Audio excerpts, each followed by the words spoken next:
तरबियत या इखलाक का जो इन्हतात है वो हर किसी भी पहलू से किसी भी जावे में आप देखेंगे तो हम इन्हतात का शिकार हो रहे हैं। इसी ताल्लुक से मैं बिला ताखीर अब उनसे गुजारिश करेंगे कि आप जो है आए और सामीन को महसूस करें।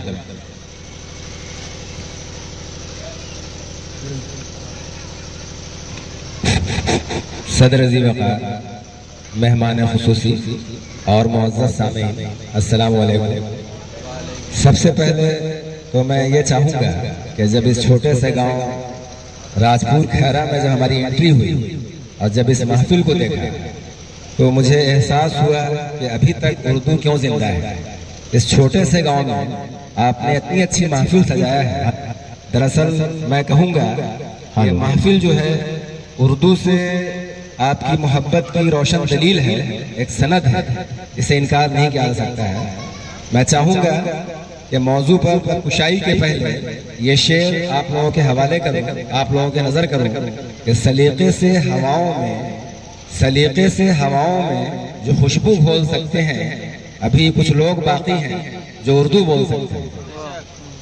हज़रत, जैसा कि मौजू है उर्दू से रिलेटेड, उर्दू से किरदार साजी किस तरह मुमकिन है, इस मौजू पर लबकुशाई के पहले हमें यह पता है कि उर्दू ज़बान एक रूहानी ज़बान है, नहायत खूबसूरत ज़बान है, जिसकी मिसाल यूँ कही जा सकती है कि जब भी किसी शायर के शेर को हम सुनते हैं, अक्सर सामीन शेर को ना समझ करके भी दादो तहसीन से नवाजते हैं। ये इस बात का सबूत है कि उर्दू में कितनी रूहानियत है और कितनी मौसीकियत है। किसी शायर ने क्या खूब कहा है उर्दू के हवाले से कि कितनी प्यारी ज़बान है उर्दू, फ़ख्र हिंदुस्तान है उर्दू, जिससे आए महक मोहब्बत की वो गुले ज़ाफ़रान है उर्दू, अन्नार है इनकलाब जिसने दिया, मुल्क की आन बान है उर्दू।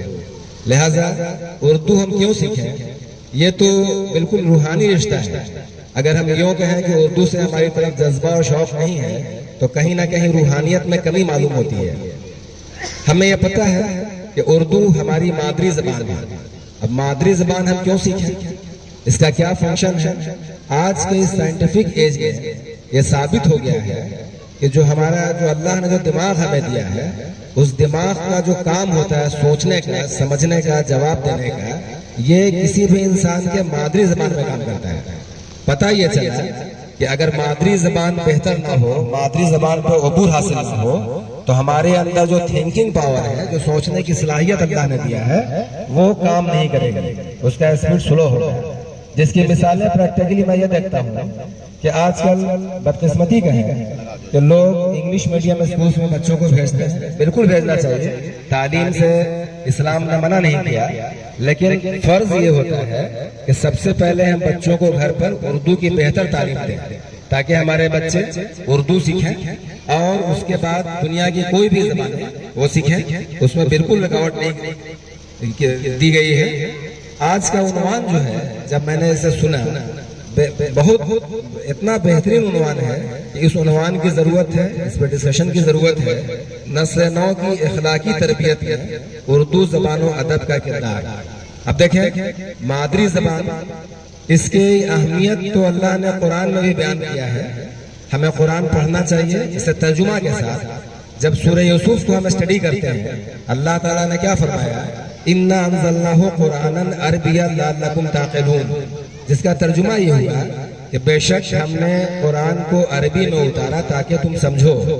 अब यहाँ अल्लाह ने अरबी में कुरान इसलिए उतारा कि अरब की ज़बान अरबी थी, वो इसे आसानी से समझ सके। तो पता ये चला कि जो भी हम स्टडी करें उसे समझ कर स्टडी करें। आज CBSE बोर्ड में क्या हो रहा है, स्टूडेंट्स आला तालीम हासिल करते हैं, लेकिन एग्जामिनेशन में पास होने के लिए वो सिर्फ क्या करते हैं, आंसर्स को रट लेते हैं, समझते नहीं, जिसकी वजह से उनके अंदर जो डेवलपमेंट होना चाहिए, जो तरक्की होनी चाहिए, वो ज़हनी तौर पर नहीं हो रही है। तो लिहाजा हम मादरी ज़बान के मकसद को समझें। दूसरी बात यह है कि हम एक मुसलमान हैं, हमें इस्लाम को समझना होगा, ये बिल्कुल लाजमी है हम पर। तो इस्लाम को समझने के लिए हमें उर्दू का समझना बिल्कुल लाजमी है। देखिए बहुत सारे अल्फाज ऐसे हैं कुरान में जिन्हें हम इंग्लिश या हिंदी में नहीं समझ सकते हैं। मिसाल के तौर पर ईमान, तकवा। अब ये सारे अल्फाज के लिए इंग्लिश में कोई एक वर्ड आपको नहीं मिलेगा। अब ईमान क्या है, इसे इंग्लिश में कॉन्शियंस कहते हैं, लेकिन कॉन्शियंस की तर्जुमानी ईमान से नहीं हो सकती है। तो लिहाजा अगर हम कुरान को समझना चाहें, अपने मजहब को समझना चाहें, तो हमें उर्दू लाजमन सीखना होगा। यही वजह है आजकल कि बच्चे इंग्लिश सीखकर कुरान से, उर्दू से दूर क्यों हो रहे हैं। उनके अंदर इंसानियत नहीं है। वजह यह है कि हम उर्दू से दूर हो रहे हैं। तो लिहाजा हमें चाहिए कि उर्दू सीखें। देखिए जिंदगी का मकसद क्या है, सिर्फ आला तालीम हासिल कर करके, नौकरी हासिल कर करके पैसा कमाना नहीं हो सकता है। शेख सादी रहमतुल्लाह अलैह ने फरमाया है, जिंदगी आमद बराए बंदगी, जिंदगी आमद बराए बंदगी, जिंदगी बेबंदगी शर्मिंदगी। लिहाजा जिस जिंदगी में बंदगी नहीं होगी, हमें आखिरत में अल्लाह के सामने शर्मिंदगी का सामना करना पड़ेगा। तो हम जिंदगी के मकसद को समझें। जिंदगी का मकसद सिर्फ ये नहीं है कि आला तालीम हासिल करें। देखिए आला तालीम हासिल कर करके हम एक अच्छे इंजीनियर, डॉक्टर, साइंटिस्ट, टीचर बन सकते हैं, लेकिन एक कामिल, एक मुस्लिम टीचर, एक मुस्लिम साइंटिस्ट, एक मुस्लिम डॉक्टर नहीं बन सकते हैं। इसके लिए हमें उर्दू सीखना होगा। और जब हम उर्दू सीखेंगे तो अपने मजहब को पहचानेंगे, और जब हम मजहब को पहचानेंगे, अल्लाह को पहचानेंगे, तो हमारे अंदर ईमान डेवलप होगा। और जैसे ही ईमान डेवलप होगा, जाहिर सी बात है ईमान हमें बुराई से रोकेगा। हमें प्रैक्टिकली हम क्या देखते हैं, अगर कहीं सीसीटीवी लगी हो तो सीसीटीवी के डर से इंसान क्राइम या कोई गलत काम नहीं करता है। अब इसे अगर आप गौर से देखें तो हमारा ईमान सीसीटीवी से भी कम है। अल्लाह का खौफ अगर सीसीटीवी इतना हो जाए तो हम मुकम्मल ईमान और मुकम्मल मोमिन बन सकते हैं। तो जरूरत इस तरह की सोच कब आएगी, जब हम उर्दू की किताबें मुताला करें। उर्दू की किताबों में किरदार साजी के नुस्खे मिलेंगे आपको। ये इंग्लिश में या सीबीएसई बोर्ड्स में ये सिलेबस में नहीं मिलेगा। वालिदैन की क्या अहमियत है, पड़ोसी का क्या हकूक है, भाइयों का क्या हकूक है, ये सारी चीजें हमें उर्दू में ही मिलेंगी। और क्योंकि मजहब को उर्दू में बेहतर तरीके से समझा सकता है, लिहाजा कोशिश करें कि उर्दू समझें और उर्दू के हवाले से बच्चों को तरगीब दें कि उर्दू किस तरह से इम्पोर्टेंट है हमारे लिए। और इसके लिए हमें अपनी आदत को बदलना होगा। आदत जो इंग्लिश पढ़ने की हो गई है, इस आदत को तब्दील करना होगा। देखिए एपीजे अब्दुल कलाम ने बहुत खूब कहा है कि you can not change your future but you can change your habits and surely your habits will change your future.